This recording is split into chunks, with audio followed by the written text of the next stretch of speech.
Kompleto na yung documents. Pag nakita nung processor ng LTO personnel, Mr. De La Cruz, hindi valid yung insurance mo. Sa iba ka kumuha, may insurance kami dyan. So, totoo po yan, ASEC. Dapat yan, kalabas po tayo ng memo na walang ganon. No? Yung ordinaryong manggagawa, ASEC, wala yung kakayahan na magreklamo. Aalis yan, kakamot ng ulo. Kasi 200, 300, 500 pesos, malaking halaga yan, ASEC, sa ordinaryong manggagawa.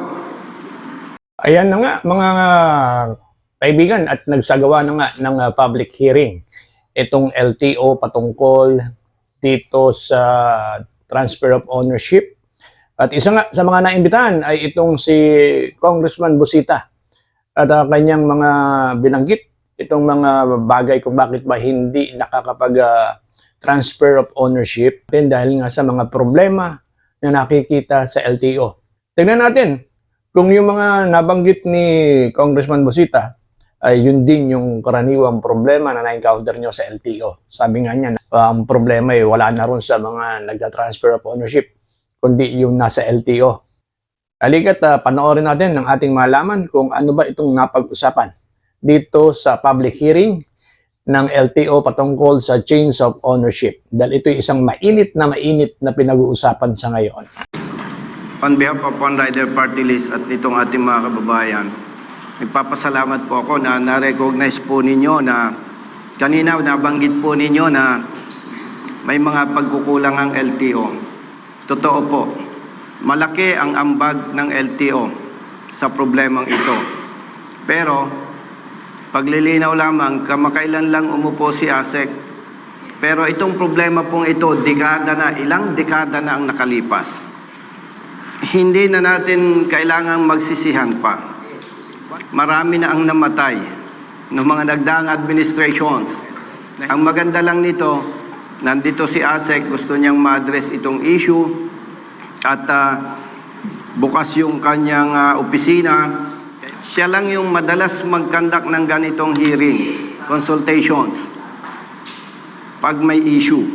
So, malaki talaga ang ambag ng LTO sa problemang ito. Why? Alam ng taong bayan, during the past administrations, basta may pera ka, wala kang alam, pwede kang magkalisensya. Dahil dyan sa issue na yan, marami sa ating mga babayan hindi alam na kapag bumili ka pala ng second-hand na sasakyan, dapat mayroon kang original ORCR. Marami pong motorista, mga bumili ng second-hand na sasakyan, walang kopya ng original ORCR. Xerox lang. Bakit po, ASEC? Nag-assume ng balance. Yung kaibigan niya kasama sa trabaho, kaya pala ibinenta yung motorsiklo, hindi na nakakahulog. Ipinasa. Now, nabayaran. So, wala siyang original ORCR. ASEC, merong mga kababayan tayo dyan, bumili ng second-hand na sasakyan, hindi valid yung ID ng vendor. So, hindi mo mai-transact yung transfer of ownership. Pag hindi valid ang ID ng vendor, ang ina-advise ng LTO personnel, isama yung vendor. Hindi na nga malocate, umuwi na ng Mindanao yung bagong owner ng sasakyan, pupunta ng LTO. Dala yung deed of sale, dala yung photocopies ng valid ID. Sasabihin ng LTO, Mr. De La Cruz, ang mother file ng nabili mong sasakyan sa Davao, nandito ka sa Quezon City, kailangan ng confirmation of registration. ASEC, inaabot ito ng ilang months.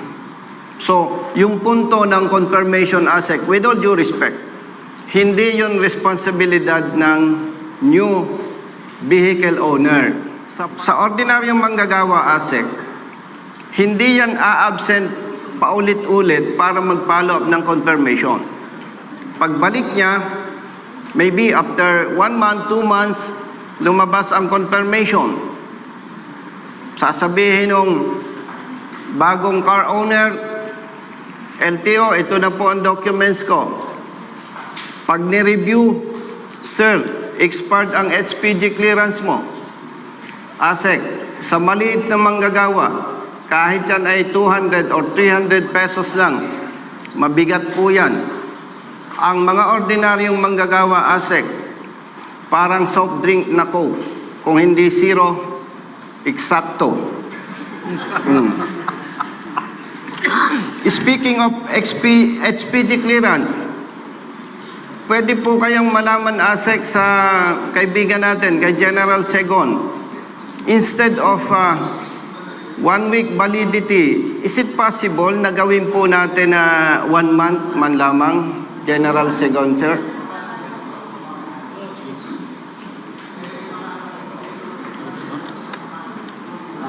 Tungkol sa hiling ni Congressman Busita tungkol sa extension ng validity, sa ngayon, magkikita ako ng PWG para pakaralan po ng extension.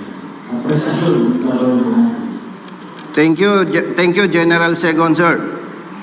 Ano pa yung mga problema na hindi problema ng motorista or car owners?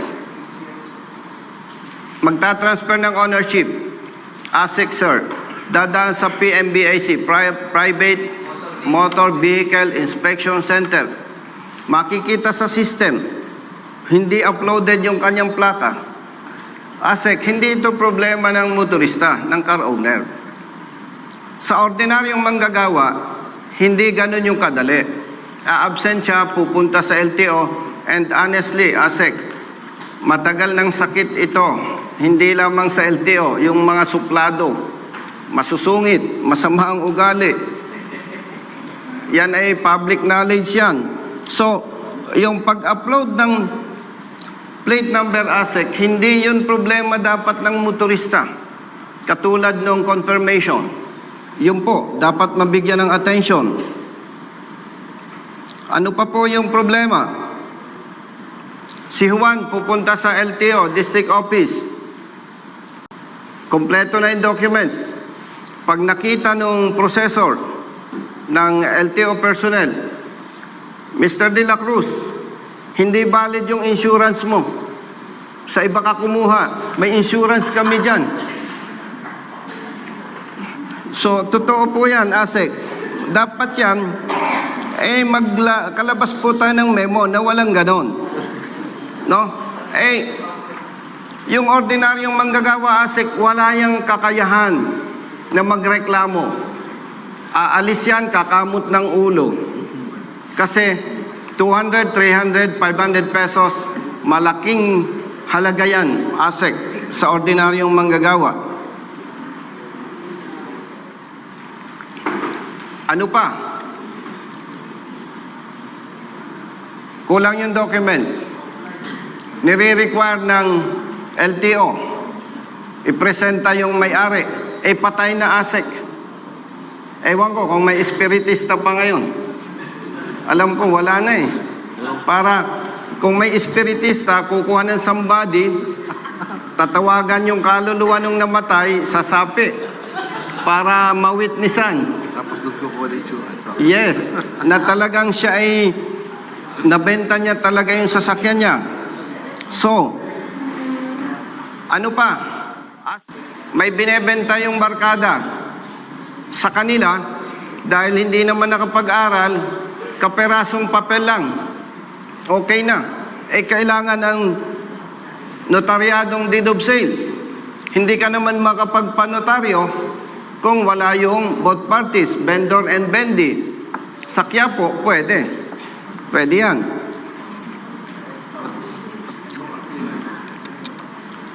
So, ano pa?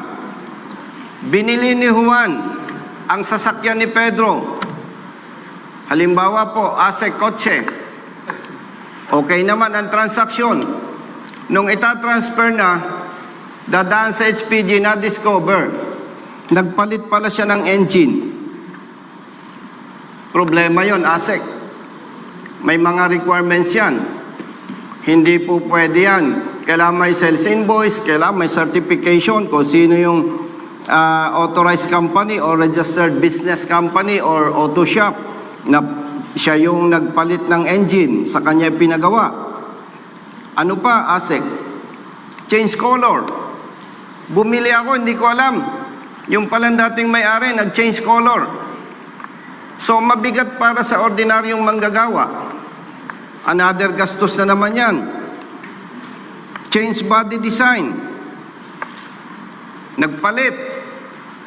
Itinaas yung siding. Naglagay pa ng top load. So, problema yan, ASEC. In good faith, binili ko yung sasakyan ni Pedro. Nung itatransfer, ang bili ko sa motorsiklo, 15,000 pesos. Nung pumunta ako sa LTO, inaayos ko yung transfer of ownership, ASEC. 15,000 yung multa, naka-alarma. Hindi na ako mag-attempt na i-transfer ko yung ownership. Ano pa ang issue, ASEC?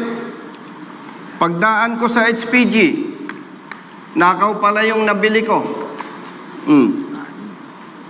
Ano pa? Yung nabili kong sasakyan, ASEC, may kaibigan ako sa isang company, property ng company. Akala ko, nagbayad ako, okay na. Yung pala, kailangan pa ng secretary certificate. Close na yung company. So, hindi ko may tatransfer. In general, ASEC, with all due respect, ang sambayan ng Pilipino, matitino at mabubuti. Pag sinuri mo, ang problema, ang bola, nasa LTO at nasa HPG. So with that, ASEC, kayo po ay lawyer, si Executive Director, lawyer. Wala po akong nakikitang paglabag sa batas kung kayo ay magbibigay ng moratorium at least 1 year. Second, napakaganda po na mag-issue tayo ng memo, kung tama po ang ating mungkahi, na lahat ng regional offices, lahat ng district offices mag-provide ng isang dedicated lane para sa transfer of ownership. And considering, ASEC, yung mga nabanggit kong problema, wala nang pinakamagaling sa Pilipinas ang makaka-resolve niyan para makomply ng libo-libo nating mga kababayan. Ano po ang nating pwedeng imungkahi dyan? Kung ako ang nasa posisyon ng LTO at ako inassign ni ASEC sa lane na ito, sa Quezon City halimbawa, dumating si Pedro, ang daming problema ng kanyang documents. Iminimungkahi, ASEC, na ang gagawin ko lamang doon sa motorista na yon or bagong possessor or owner, pumunta ka sa HPG. Pagpunta sa HPG, hihingi siya, ASEC, ng certification. Sir, HPG, ito po ba ang sasakyan ko? Reported carnap, stolen? No. Sir, ito bang sasakyan ko ay involved sa crimes? No. HPG, sir, may involvement ba ito sa accident or whatever complaints? No. Mag-i-issue ang HPG ng clearance. Now, pwede rin namang wala sa record ng HPG na ito ay nakaw. Dahil baka yung nanakawan ng sasakyan ay nasa ibang bansa. To protect the HPG, pinakamaganda mag-demand sila, ASEC, ng undertaking na sinasabi nitong bagong alleged car owner, pinanunumpaan niya na maayos to, in good faith, nabili ko. In the event na may complaint, carnap, stolen, involved sa anumang krimen, willfully, isasubmit ko ang unit, ang sasakyan, at haharapin ko ang investigation. Then, pag na-comply ko yung requirements na yon, ASEC, pupunta ako sa LTO. Dala ko yung HPG clearance.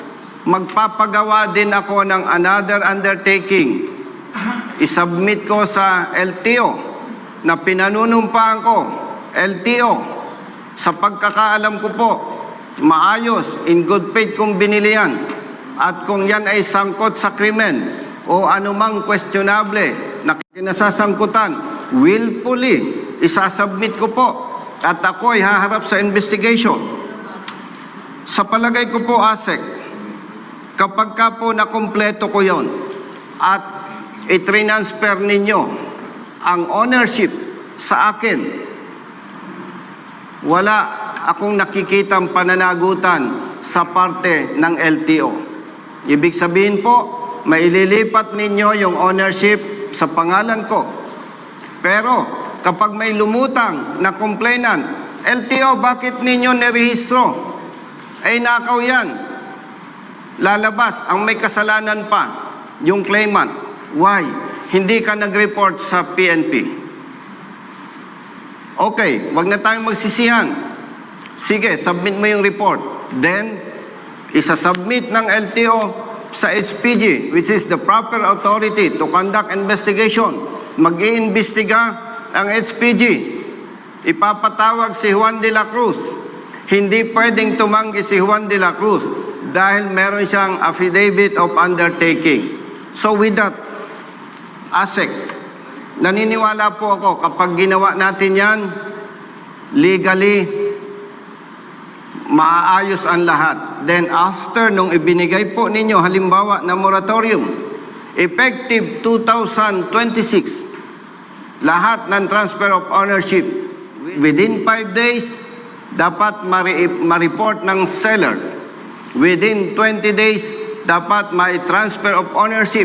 I think ASEC, yung gustong i-implement base sa batas na 20,000 pesos, wala akong nakikitang dahilan na may magrereklamo. Why? Ibinigay na po ninyo lahat ng magandang solusyon. At walang sino man ang pwedeng magreklamo. ASEC, LTO, bakit ang laki ng multa? Pambihira ka naman.